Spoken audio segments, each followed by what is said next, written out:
Salut tout le monde, j'espère que vous allez bien. Vous allez vous dire, mais elle était où? Celle-là, elle a disparu. Comme je l'avais expliqué sur ma page, j'étais confrontée à un petit souci informatique. Donc, raison pour laquelle je m'excuserai déjà pour la qualité de la vidéo, car je suis en train de tourner avec mon portable. Pas le choix, d'autant plus que je suis vraiment en retard par rapport à la troisième et dernière partie de ma routine capillaire. Étant donné que je vous l'avais promis, je vais m'efforcer de faire ça, même si c'est avec un téléphone portable. Troisième et dernière partie de ma routine capillaire concerne les soins mensuels et les conseils. Pour commencer déjà avec les soins mensuels, c'est un soin à faire pour les cheveux naturels ou les cheveux défrisés. C'est un soin fait maison qu'on peut faire tout seul avec des ingrédients à portée de main. Donc il vous faudra pour cela de la mayonnaise sans moutarde, surtout il faudrait veiller à ça. C'est surtout par rapport aux personnes qui sont en France parce que dans les commerces, la plupart des mayonnaises sont faites à la moutarde de Dijon. Donc veillez à prendre une mayonnaise sans moutarde. Ensuite, vous aurez besoin de miel, d'huile d'olive, de yaourt nature sans sucre et de votre après-shampoing. L'après-shampoing que vous utilisez d'habitude pour faire vos soins. Vous mélangez le tout jusqu'à ce que vous ayez une matière assez compacte. Ensuite, vous divisez vos cheveux en quatre, vous appliquez des racines vers les pointes. Donc, veuillez bien insister au niveau des pointes, comme je l'avais dit, c'est en général la partie la plus fragile du cheveu. Ensuite, mettez du cellophane, mettez un foulard. Pour les personnes qui ont les cheveux naturels, gardez ça 30 minutes, pas au-delà de 30 minutes, parce que comme c'est un soin assez protéiné, ça risque de casser les cheveux, car le cheveu naturel est naturellement riche en protéines. Maintenant, pour les personnes qui ont les cheveux défrisés, ça c'est un soin à faire autant de fois que vous voulez, parce que le cheveu défrisé est un cheveu pauvre en protéines, donc il faut combler le déficit. Donc faites-le autant de fois que vous voulez, mais un minimum une fois par mois. Maintenant, pour passer au conseil, le premier conseil que j'aurais à vous donner, c'est boire beaucoup d'eau. Les cheveux, pour être en bonne santé et pour pousser, il a besoin d'une hydratation interne et d'une hydratation externe. De toute façon, l'eau est indispensable à l'organisme pour bien fonctionner. Donc, buvez au minimum 1,5 litre d'eau par jour. Si vous êtes comme moi au début, vous avez soit pas la paresse en fait de boire de l'eau, soit vous buvez des tisanes sucrées au miel ou bien des eaux fruitées comme Volvic, mais ne le faites pas tout le temps.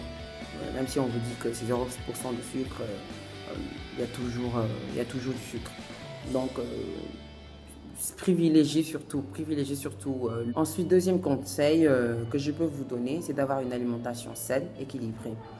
Si par exemple toute la journée vous n'avez pas eu le temps de manger des fruits et des légumes, faites ça le soir, faites-vous une salade ou bien faites-vous un dessert composé de fruits. Pour les personnes qui ont les cheveux naturels, le conseil serait d'espacer les lissages.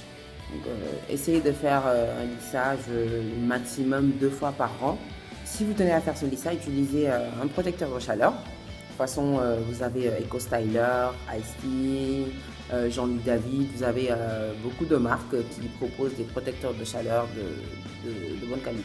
Pour les personnes qui ont les cheveux défrisés, le conseil que je vous donnerai, c'est d'espacer les défrisages. Donc, même si vous avez une certaine repousse, faites en sorte, faites l'effort de ne défriser que ces repousses. Bien, il y a une autre alternative au défrisage qui peut réduire l'effet du sou, c'est de mélanger son défrisage à l'huile d'olive. Mettez une quantité proportionnelle à la quantité de défrisage dans votre peau. Donc vous mélangez le tout et vous appliquez sur vos cheveux. C'est une méthode qu'on appelle l'assouplissement. Ça permet de réduire un tant soit peu l'effet du sou. Un autre conseil, ce serait d'éviter les tissages et les tresses qui tirent. De façon générale, ce sont les ennemis du cheveu. Quand vous avez des tresses qui tirent, ça vous arrache les cheveux, ça vous laisse des tempes dégarnies. Je vous conseillerais également d'éviter les produits avec les SLS. Les SLS, ce sont les sulfates. Quand vous achetez des produits capillaires, vérifiez la composition. Si vous voyez les sulfates, laissez tomber. De plus en plus de marques commencent à adapter leurs produits, à retirer ces sulfates. Mon dernier conseil que je vous donnerai, c'est de tester les produits. tester un maximum de produits jusqu'à ce que vous trouviez le produit qui vous convienne. Parce qu'en général, les personnes sont différentes. Chaque personne a sa propre texture de cheveux. Ce qui peut me convenir à moi ne peut pas forcément convenir à l'autre. Le dernier conseil que je vous donnerai, c'est d'éviter de stresser. Arrêtez de stresser et de vous dire qu'il faut que j'atteigne telle longueur en 2 mois, en 6 mois, une année. L'essentiel, c'est d'avoir les cheveux en bonne santé parce que ça ne sert à rien, absolument du tout, à rien, que vous ayez les cheveux longs et qu'ils soient dans un état vraiment lamentable, qui ne soit pas beau du tout. Donc, évitez de stresser. De toute façon, si vous en occupez bien, les cheveux pousseront. Je crois que c'est tout pour les conseils. De toute façon, si j'ai d'autres conseils qui me viennent en tête, je les mettrai sur la vidéo. Pour clore cette vidéo, j'aimerais qu'on parle d'un phénomène, de faire parler de lui. J'ai noté qu'il y a une certaine rivalité entre les personnes qui ont les cheveux naturels et qui se disent nappy et les personnes qui ont les cheveux défrisés. Et cette, comment dire, je ne vais même pas dire animosité, mais ce rejet vient surtout de la personne des personnes qui ont les cheveux naturels. S'il vous plaît, mes chères sœurs, arrêtez de vous croire supérieur parce que vous avez décidé de garder vos cheveux naturels et que, étant donné que les autres ont les cheveux défrisés, que ne s'acceptent pas, sont complexés, nanani, nanana. Être naturel, c'est une étape, c'est un choix. Chacun est libre de faire les choix qu'il veut. De toute façon, on est tous conscients de ce qu'on fait. Les personnes qui ont les cheveux défrisés sont tout aussi conscientes des effets du défrisage. Donc, elles sont libres de se défriser ou pas. Il n'y a pas à juger la personne parce que la personne refuse de suivre la mouvance. En quelque sorte, ça ne sert à rien, comme les cheveux naturels, comme les cheveux défrisés. L'essentiel, c'est d'avoir les cheveux en bonne santé. Parce que ça ne sert à rien aussi d'avoir les cheveux naturels qui sont dans un état, comme je dirais tout à l'heure, lamentable, qui ne sont pas beaux à voir, et d'être là à casser les oreilles des gens. Donc, arrêtez un moment. Être naturel, c'est pas facile. Surtout en Afrique, où on nous a tellement inculqué qu'il fallait avoir les cheveux lisses pour pouvoir être une femme moderne. Donc, je comprends parfaitement parce que si on a été défrisé, comme dans mon cas, la majeure partie de son adolescence, ça prend vraiment du temps.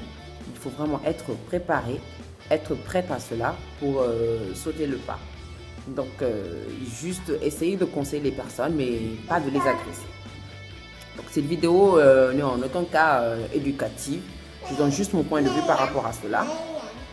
Si des personnes partagent mon point de vue, tant mieux. Si d'autres ne sont pas d'accord, on ne peut pas tout être d'accord avec tout le monde. Donc, c'est juste mon point de vue. Je vais mettre fin à cette vidéo. Je vous souhaite un bon week-end et je vous fais plein de bisous. Bye!